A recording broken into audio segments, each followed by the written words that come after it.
welcome, Pierre. Welcome. Thank you very much for accepting our invitation. Really happy to have you. You are the CEO of the commercial bank for BNP Paribas. To start our discussion, can you tell us how you have structured for BCEF the AI? Yes, of course. Maybe the first thing, the most important word is value. So we organize all our program around value, first thing. And the second thing, which is very important, is we have decided to implement agile scale organization for the last 4 years. We are at the end of the first step. We have implemented tribes, which support the business lines, and in charge of managing and improve the bank products, of course, but also the customer journeys. And in our agile at scale organization, we have also center of expertise to support the tribes. And so our challenges is to implement the AI features in this framework. So we have 3 pillars.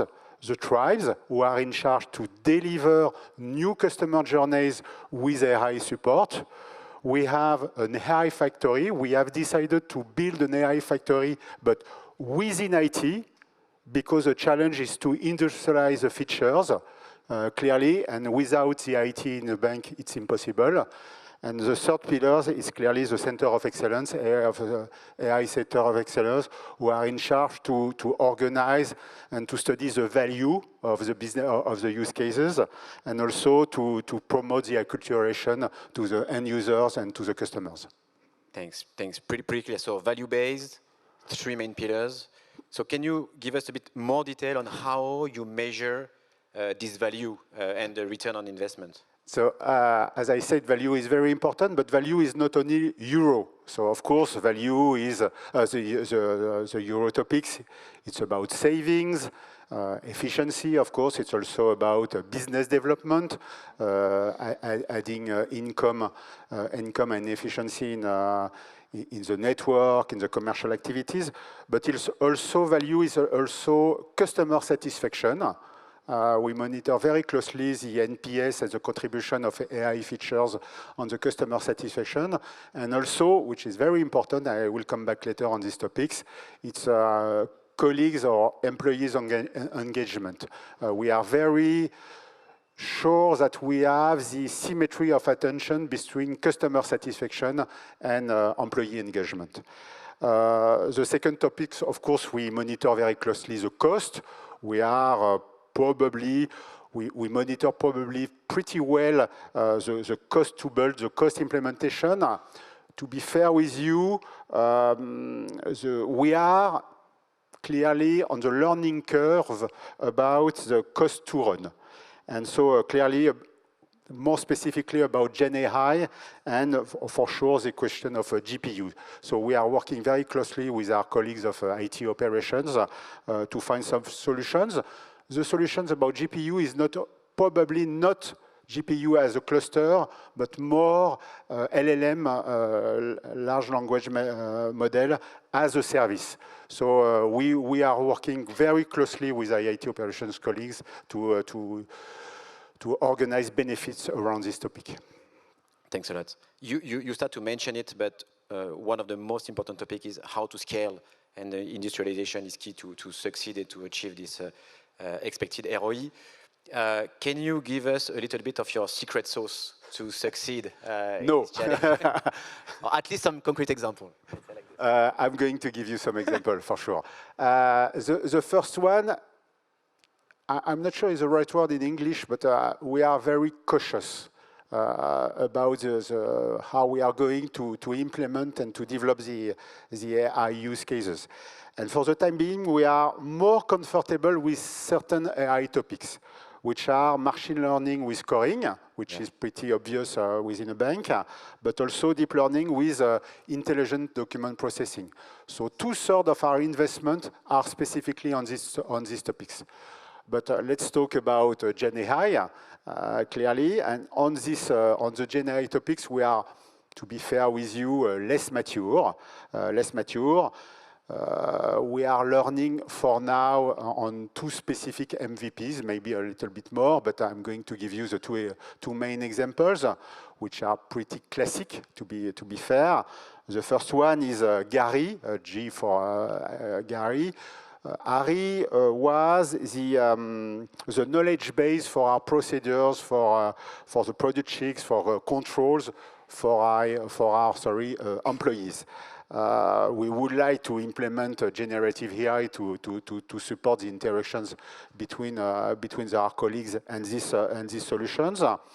You need to know that 90% of our employees are already used the existing solutions. So in terms of industrialization, we need to be very cautious, and in terms of reliability, we need to be very cautious too. And we talk about close to 20,000 requests per day, which is pretty important. We are delivering it in a very classical way, implementing a RAG, sum up and synthesize all the existing contents.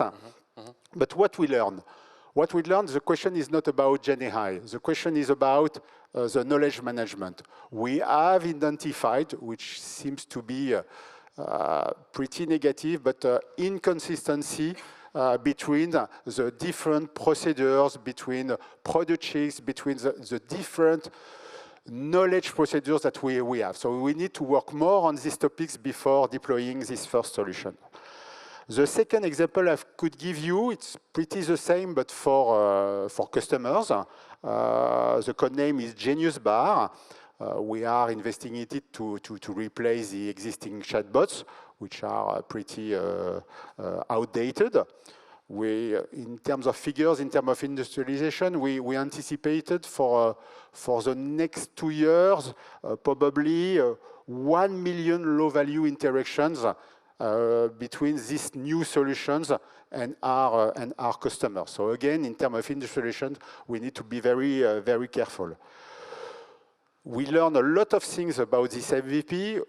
I could stress on a specific one, which is the red teaming. We have a very deep red teaming missions during these MVPs. And to be fair with you, we do not want, through these solutions, we do not want to promote competitors. We do not want to propose free of charge products, which are not the case for specific products. So we need to work, and we have patched the existing solutions, but it's probably a continuous effort to do it. Again, we learned a lot about these two topics, which is not directly on GenAI, but more the way we are going to use GenAI. So thank you for sharing at least some ingredients of the recipe, but not the full secret. So thanks a lot. Maybe the last topic I wanted to talk with you is the adoption. If it's not used, it's useless, basically. So you can develop the best model ever. If it's not used, it's useless. So how do you get your team and people on board, and how do you make sure that it's used at the end of the day? So again, as you said, we need to be very concerned by the usage and the real usage. And so let's talk about an example, which is Microsoft Copilot. So probably, as other competitors, we have decided to deploy the Copilot through our network and through our organization. We have started a first test with 20 employees 9 months ago. And the result of the test is half of them, which are at the beginning very motivated to use MS Copilot. At the end, they do not use MS Copilot. So my guess on this phenomena is clearly we need to work more on adoption. So we have decided to work more with the group functions, with the HR department, with the training support, but also with Microsoft to work more on developing dedicated trainings and also started a champion program. So the next step is to deploy probably about 80 or 100 employees, no more. because again, it's also a question of value. It's not perfectly free, this solution, and so we need to be sure that we are going to get the return on investment. The second topics I would like to discuss with you is let's talk about, probably for the close future, the mistakes that AI can make. So for sure, it's reducing time, it's produce efficiency, it assists our colleagues in their interaction with the customers, but they make some mistakes. And so one of our challenges is to improve, is to create a critical mindset for the end users, to be sure that they are going not to apply directly the solution or the solution proposed by AI. You know that a bank is a very controlled, very regulated, very processed business, but we need to change the way the end user are interacting with the IT solutions, more specifically for Gen AI. It's a big challenge. Last things, linked to my previous point, is the adoption challenge. For sure, everywhere, and not only within BNP Paribas, some employees could fear that AI is taking away their job, which is not true. I'm very convinced, I really believe that it's not true. It's not going to take their job. We believe that we could do for them the sense to use and to add value added on the AI through A/B testing. A/B testing is very classic in the IT environment. We need to make the comparison of what you do without AI and what you could do with AI, and to promote the benefit of AI solutions directly to our colleagues. So to be fair with you, we are at the beginning of this journey, and we are going to continue to learn a lot on these different topics. So thanks a lot, and at the end, AI is about people, right? Thank you very much, Pierre. Thank you, Joffrey. Thank you.